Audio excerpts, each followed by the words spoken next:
Hello everyone. तो शुरू करते हैं कलचुरी शासनकाल। कलचुरी कालीन शासन व्यवस्था।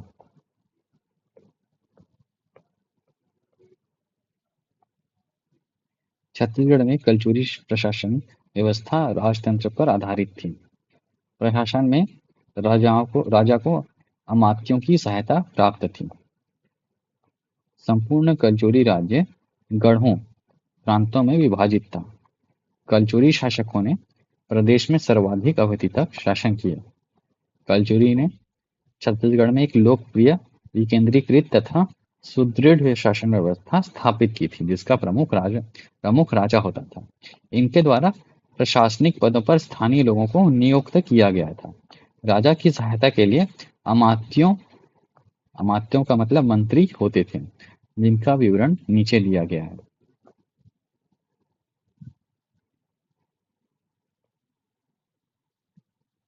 मंत्री एवं विभाग। युवराज राजा का उत्तराधिकारी होता है। महामंत्री सर्व प्रमुख अधिकारी जो राजा का प्रशासनिक सलाहकार होता है। महामात्य प्रमुख मंत्री। अमात्य मंत्रिपरिषद का सदस्य। महाध्यक्ष सचिवालय प्रमुख। महाप्रतिहार संचार विभाग का प्रमुख। महाप्रमात यह जमाबंदी विभाग का प्रमुख होता था तथा प्रमुख लगान अधिकारी जो भूमि लगान को निश्चित करता था।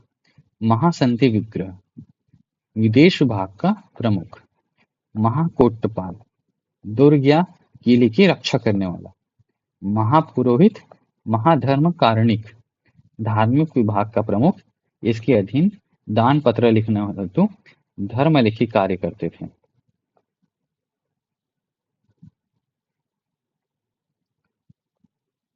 कलचुरी कालीन अधिकारीगण। अधिकारी संबंधित विभाग। शोल्किक शोल्किक शुल्क से पता चल रहा है, शुल्क लेने वाला मतलब कर संग्रहण अधिकारी।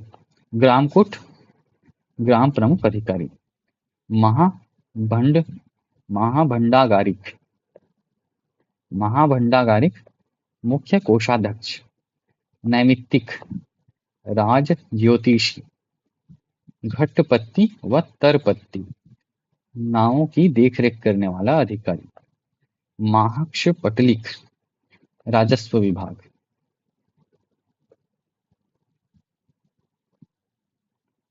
पूर्व प्रधान नगर प्रमुख अधिकारी।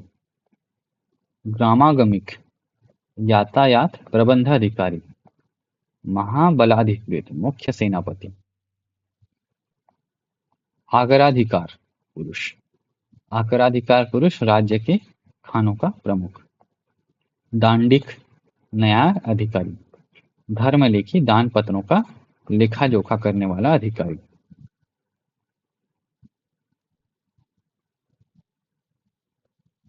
प्रशासनिक व्यवस्था विवरण। सबसे पहले पुलिस व्यवस्था। दंड पाशिक सर्वोच्च पुलिस अधिकारी। दुष्ट साधक चोर को पकड़ने वाला। जाट लोगों की संपत्ति रक्षा हेतु पुलिस।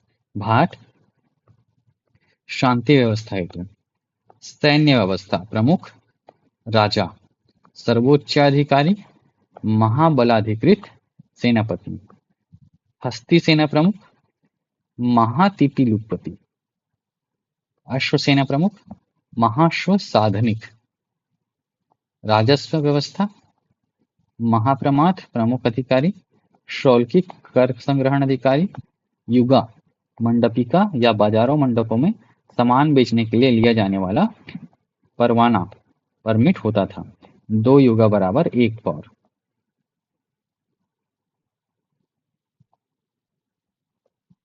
कलचुरियों की पंचकुल व्यवस्था। आशय गांव और नगरों के स्थानीय प्रशासन हेतु कलचुरी शासकों ने पंचकुल व्यवस्था बनवाई थी। इसमें 5 से 10 सदस्य होते थे, जिन्हें महत्तर कहा जाता था, और सदस्य प्रमुख को महत्तम कहा जाता था।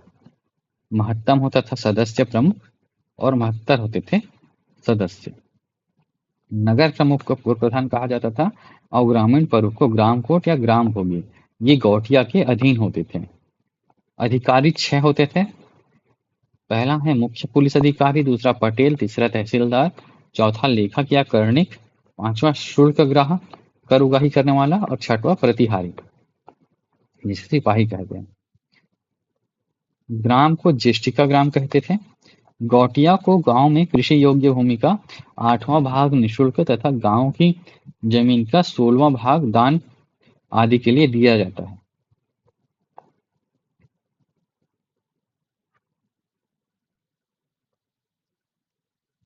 रतनपुर नगर 5 भागों में विभक्त था। तुमानखोल, नलखोल, देवीखोल, भैरमखोल, वराहखोल। तुमा, नल, देवी, भैरम, वराह। ठीक है।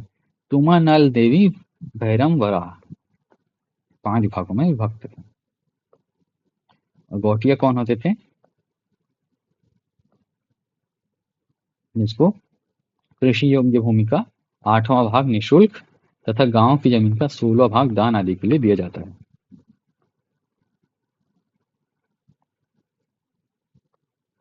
कलचुरी कालीन स्थापत्य। सबसे पहले देखते हैं शासक स्थापत्य स्थान रत्नदेव प्रथम। तो रत्नदेव प्रथम ने बनवाया था महामाया मंदिर, बंकेश्वर महादेव मंदिर, रत्नेश्वर महादेव मंदिर और महिषासुर मर्दनी मंदिर। ठीक है। तो महामाया मंदिर, बंकेश्वर महादेव मंदिर और रत्नेश्वर महादेव मंदिर किसने बनाया था? रत्नदेव प्रथम ने। कहाँ कहाँ बनवाया था? महामाया मंदिर रतनपुर में, बंकेश्वर महादेव मंदिर तुम्माण में, रत्नेश्वर महादेव मंदिर तुम्माण में, महिषासुर मंदिर मर्दनी मंदिर लाफागढ़ में। ठीक है। तो महामाया मंदिर कहाँ बनाया था? रतनपुर में, बंकेश्वर महामंदिर तुम्माण में, रत्नेश्वर महामंदिर और महिषासुर मर्दिनी मंदिर। तो तुम्माण तुम्माण लाफागढ़। तो महामाया मंदिर रत्नपुर में, बंकेश्वर मंदिर तुम्माण में, रत्नेश्वर महादेव मंदिर तुम्माण में और महिषासुर मर्दिनी लाफागढ़ में। किसने बनाया था? रत्नदेव प्रथम ने। ठीक है। उसके बाद पृथ्वीदेव प्रथम ने बनवाया था पृथ्वी देवेश्वर मंदिर, विशाल तालाब और लाफागढ़ का किला। पृथ्वी देवेश्वर मंदिर बनवाया था तुम्माण में, विशाल तालाब रतनपुर में, लाफागढ़ का किला लाफागढ़ में। ठीक है। तो पृथ्वी देवेश्वर मंदिर किसने बनाया था? पृथ्वीदेव प्रथम ने।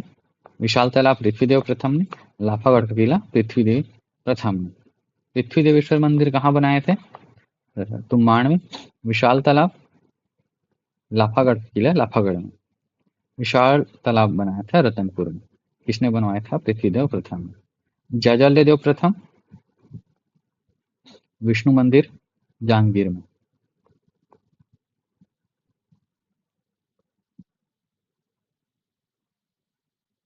रत्नदेव द्वितीय ने बनवाया था विकर्णपुर महल कोटगढ़ में, वल्लभ राज द्वारा बनाया गया था। पृथ्वीदेव द्वितीय ने बनाया था गज किला खड़ग तालाब रतनपुर में। नरसिंहनाथ मंदिर ब्रह्मदेव संबलपुर में। धुरचरी मंदिर डुमर महल ब्रह्मदेव नारायणपुर बलौदा बाजार में।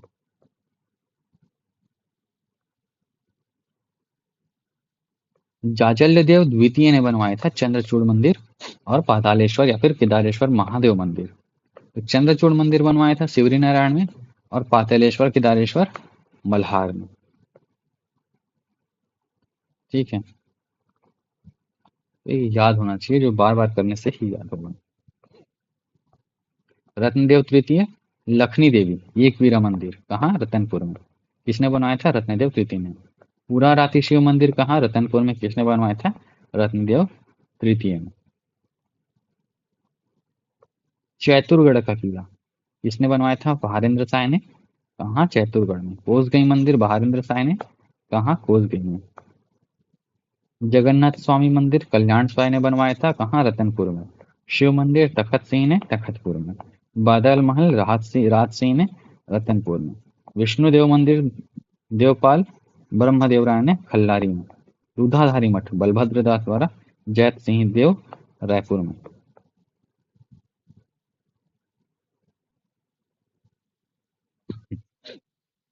ठीक है। तो ये कलचुरी कालीन प्रमुख स्थापत्य का मैप है, उसको देख लेते हैं।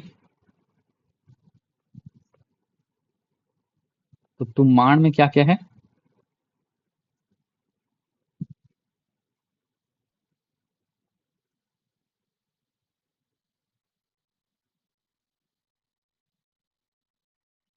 तो माण में है पृथ्वी देवेश्वर मंदिर, पृथ्वीदेव फर्स्ट ने बनवाया था।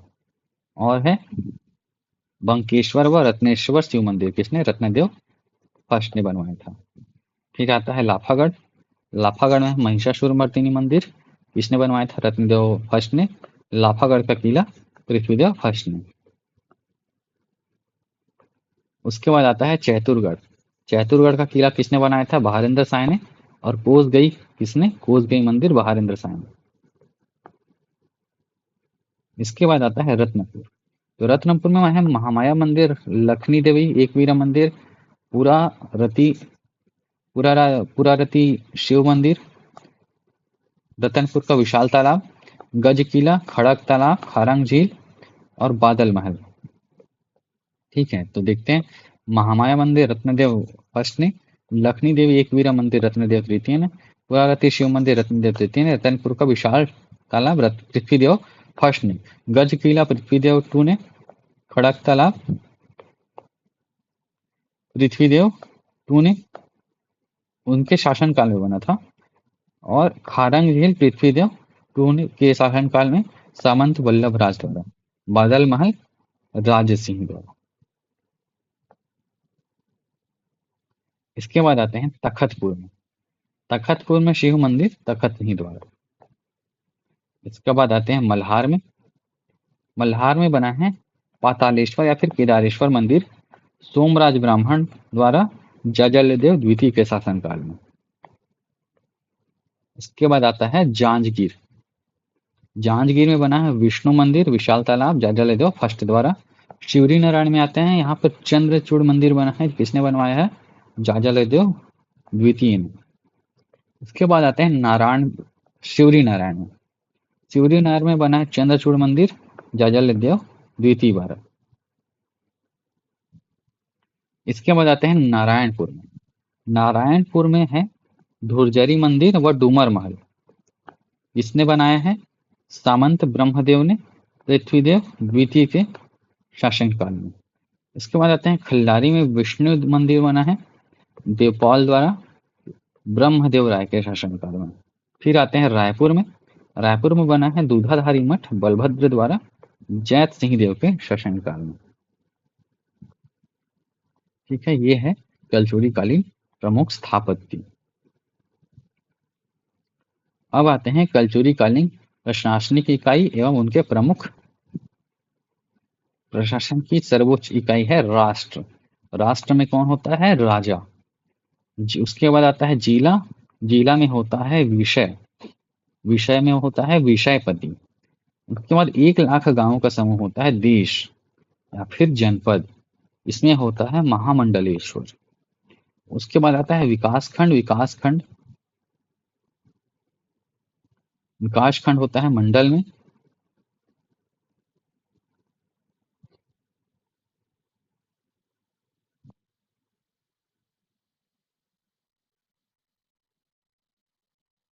अच्छा, इसको नीचे से देखना ज्यादा अच्छा रहेगा, चलो इसको नीचे से देखते हैं। ठीक है, ग्राम प्रशासन की सबसे छोटी इकाई है ग्राम। ग्राम में होता है गौटिया। ठीक है, उसके बाद होता है 12 गांव का समूह, जिसको बोलते हैं बरहा। एक बरहा में 12 गांव होते हैं। 12 गांव मतलब एक बरहा में होता है दाऊ, जिसको तालुकाधिपति भी कहते हैं। उसके बाद 7 बरहों का समूह होता है एक गढ़। एक गढ़ के अंदर 12 सत्ते 84 गांव होते हैं और उस गढ़ का हेड होता है दीवान, जिसे गढ़ाधिपति भी बोलते हैं।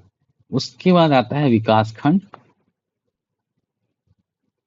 जो मंडल होता है जिसका होता है मांडलिक। 1,00,000 गांव के समूह को देश या जनपद कहते हैं, जो होता है महामंडलेश्वर। उसके बाद होता है जिला, जो कई देशों से मिलकर बनता होगा, जो विषयपति है। उसके बाद आता है राष्ट्र, जो प्रशासन की सर्वोच्च इकाई है, जिसे कहते हैं राजा।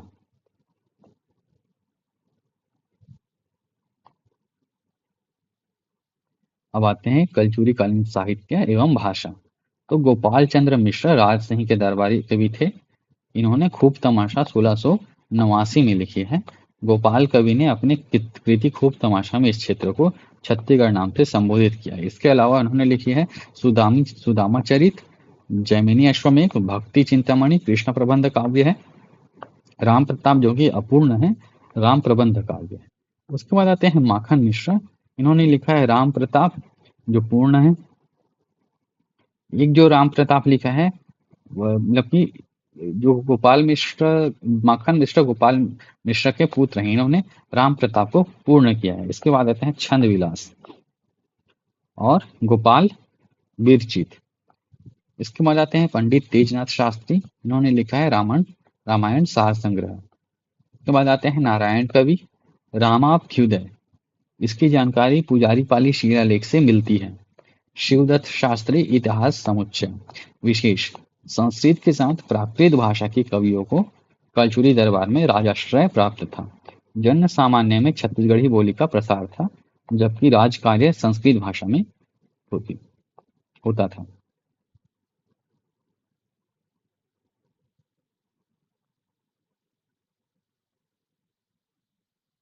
इसके बाद आता है कलचुरी कालीन आर्थिक दशा।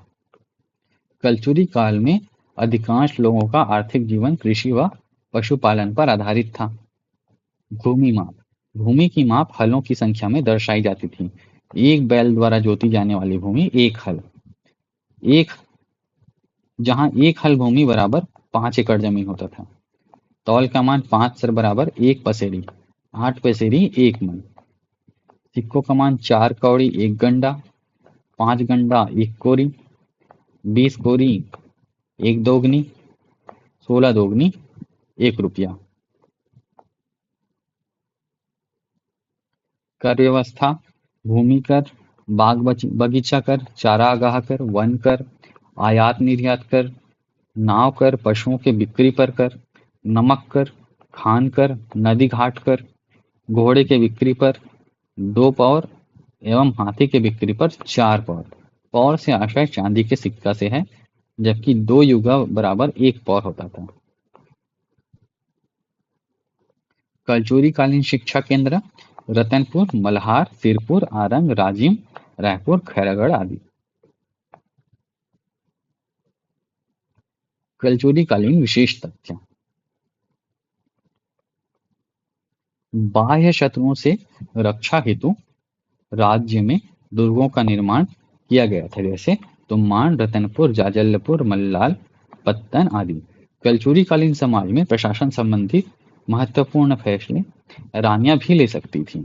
रतनपुर के महाराजा मंदिर के आसपास अनेक सती स्मारक हैं, जो इस काल में सती प्रथा के प्रचलन के प्रमाण हैं।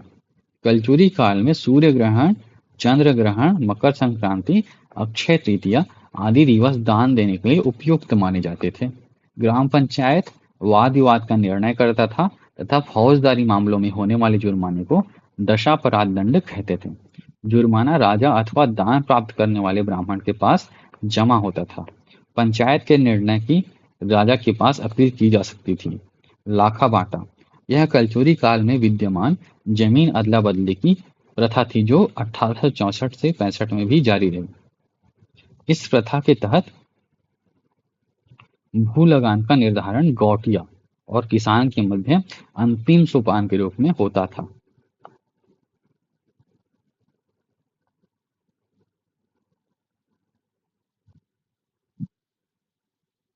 अब आते हैं छत्तीसगढ़ में कलचुरी कालीन गढ़ व्यवस्था।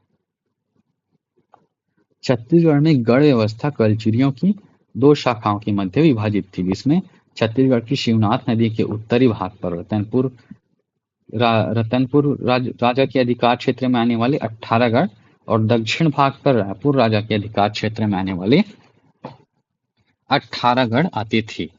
दोनों भागों को मिलाकर कुल गढ़ों की संख्या 36 होती थी। इस कारण यह अंचल छत्तीसगढ़ कहलाया। कलचुरी प्रशासन के अंतर्गत प्रत्येक गढ़ 84 गांवों से मिलकर बना होता था। छत्तीसगढ़ के इन गढ़ों के नाम इस प्रकार हैं। शिवनाथ नदी के उत्तर में स्थित गढ़। बिलासपुर में 4 हैं, रतनपुर, विजयपुर, ओखरिया ओखरगढ़, किंदागढ़। कोरबा में 4 हैं, कोसगई, थुरी, लाफागढ़, मातिन, उपरोड़ा। जांजगीर चांपा में है, मदनपुर चांपा, खरौद, कोटगढ़। शक्ति में है एक सोंठी, बलौदा बाजार में है एक सेमरिया, बेमेतरा में है दो मारो और नवागढ़, गौरेला पेंड्रा मरवाही में है पंडर भाठा, मध्य प्रदेश में है दो करकट्टी और कंडरी।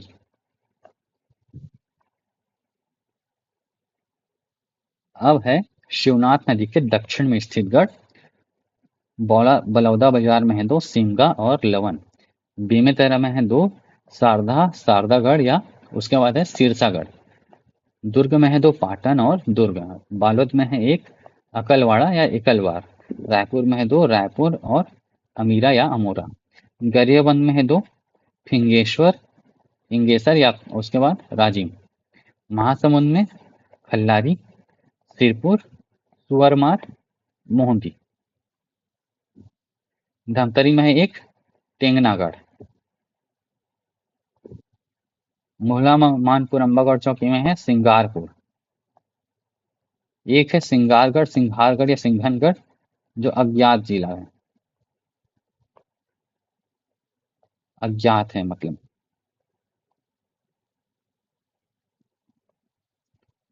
विशेष, यदि गढ़पति ब्राह्मण होता था उसे दीवान कहा जाता था। जमाबंदी प्रणाली के आधार पर छत्तीसगढ़ों की खोज मिस्टर चिस्म ने की थी। निम्नलिखित में कौन सा गढ़ छत्तीसगढ़ राज्य में मौजूद गढ़ नहीं है? पावागढ़।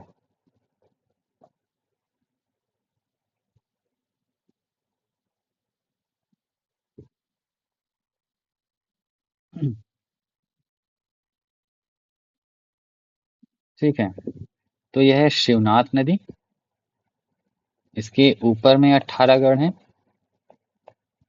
और इसके नीचे में 18 गढ़ हैं, टोटल 36 गढ़ हैं। ठीक है,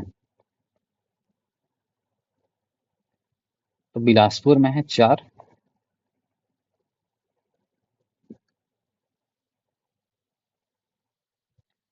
चार कौन कौन से थे?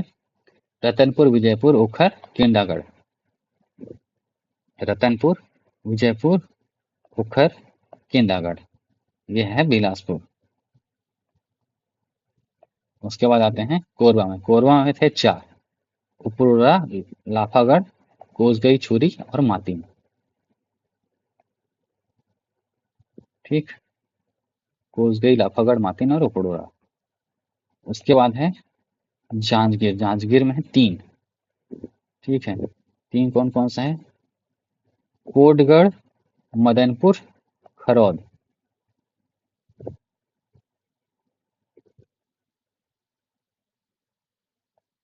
मदनपुर, खरौद, कोटगढ़। ठीक, ये हो गया जांजगीर। ओ, सॉरी।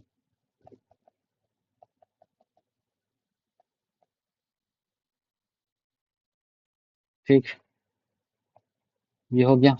उसके बाद है बेमेतरा। बेमेतरा में है 2। ठीक है, कौन कौन से हैं 2? मारो और नवागढ़। ठीक है,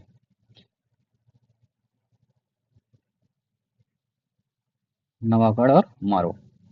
इसके बाद है मध्य प्रदेश में 2 है, करकट्टी और कंडरी, अनूपपुर में। ठीक है, इसके बाद है शक्ति। शक्ति में है 1, ये सोंठी। शक्ति 1, सोंठी। ठीक है, उसके बाद है गौरेला पंडरा मरवाही में 1, ये पंडर भाठा, ये होना चाहिए गौरेला पड़ा पंडरा मरवाही पंडर भाठा। ठीक, उसके बाद है बलौदा बाजार में 1।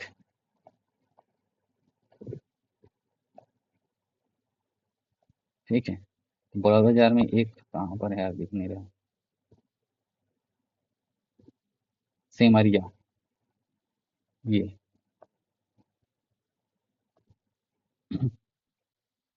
उसके बाद है मह ये हो गया शिवनाथ नदी के ऊपर में रतनपुर क्षेत्र, फिर रायपुर क्षेत्र, महासमुंद में 4। ठीक है, तो ये है महासमुंद। सिरपुर, सुअरमार, खल्लारी और मोहंदी। ठीक। महासमुंद, खल्लारी, सिरपुर, सुअरमार, मोहंदी। उसके बाद है गरियाबंद। गरियाबंद में है दो, फिंगेश्वर और राजिम। ठीक है। गरियाबंद में है दो, फिंगेश्वर और राजिम। ठीक। उसके बाद है बेमेतरा।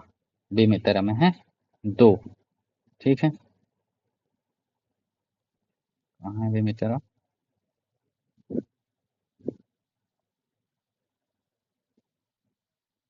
शारदा, शारदागढ़ या फिर सिरसागढ़।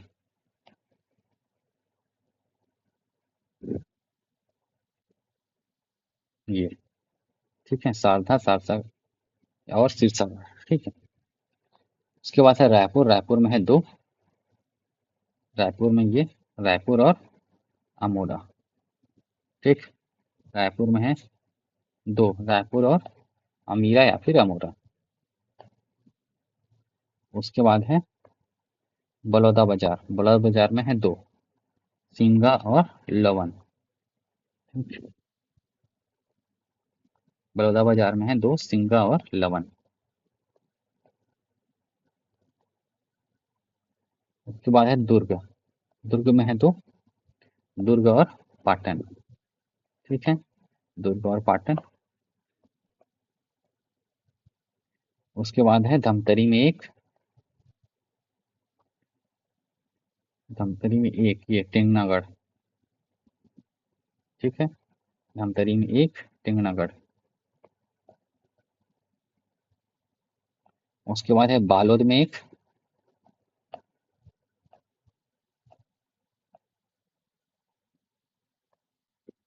बाद है बालोद में एक,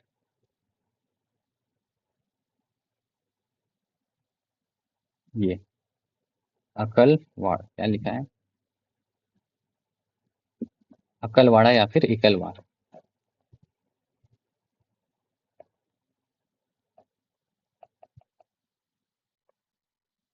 अकलवाड़ा या फिर इकलवाड़। उसके बाद मोहल्ला मानपुर अम्बागढ़ चौकी में एक है, सिंगारपुर। और अज्ञात एक।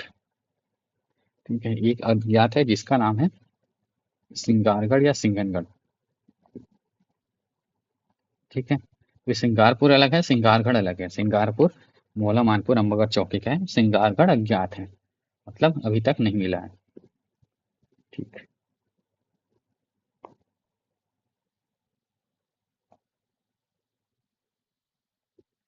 अब यहीं तक रखते हैं, आगे अगले पार्ट में।